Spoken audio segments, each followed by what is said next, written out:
যে কোনো বিপদ আপদে আপনারা যে দলীয় প্রধান বা সেক্রেটারি সব জায়গায় যান, হসপিটালগুলোতে দেখেন আপনাদের সাথে লোক যায় 200-300। কি ভয়াবহ একটা অবস্থা হসপিটাল তৈরি হয়। আপনাদেরকে হসপিটালাররা কিছু বলতে পারে না, কেউ কিছু বলতে পারে না, আপনারা শোডাউন দিয়ে আসেন। একদিকে বিএনপি যায়, একদিকে জামাত যায়, একদিকে অন্য পার্টি যাবে। আপনাদেরকে একটা বিনীত অনুরোধ করি, এখন যদি নাও যায় তাহলেও আবার একটা রাজনৈতিক দলের সমস্যা আছে। জনগণ বলবে মানুষ মরে গেছে, বিএনপি যায় না, মানুষ মরে গেছে, জামাত যায় না, এনসিপি যায় না, আছে তারাও চালায়।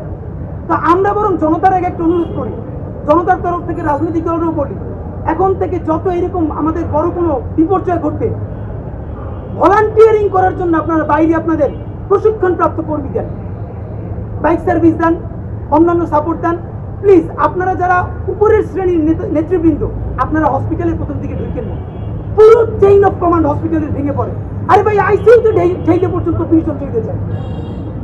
আইসিইউতে ইনফেকশন হইলে আপনার তো যাই নেওয়া লাগবে, কিন্তু ডাক্তার ভয় আপনাদেরকে বলতে পারে না। তা আমরা রাজনৈতিক আপনাদেরকে অনুরোধ করি, জনগণ বিপর্যয় হইলে আর রাজনৈতিক দলকে বলবেন না তোমরা কেন যাও না। পারলে হ্যাঁ, জামাতকে একটা ধন্যবাদ জানাই, জামাত দেখেছি 50 লাখ টাকা তারা এই ফান্ডে দিয়েছে। এবার বিএনপির বলবো আপনারা এখানে 1 কোটি টাকা দেন, অন্যান্য দল বলবো আপনারা 2 কোটি টাকা দেন। এই কাজগুলো করেন, ভলান্টিয়ার দেন, টাকা দিয়ে সাহায্য করেন। প্লিজ হসপিটালে আপনারা শোডাউন দিন না।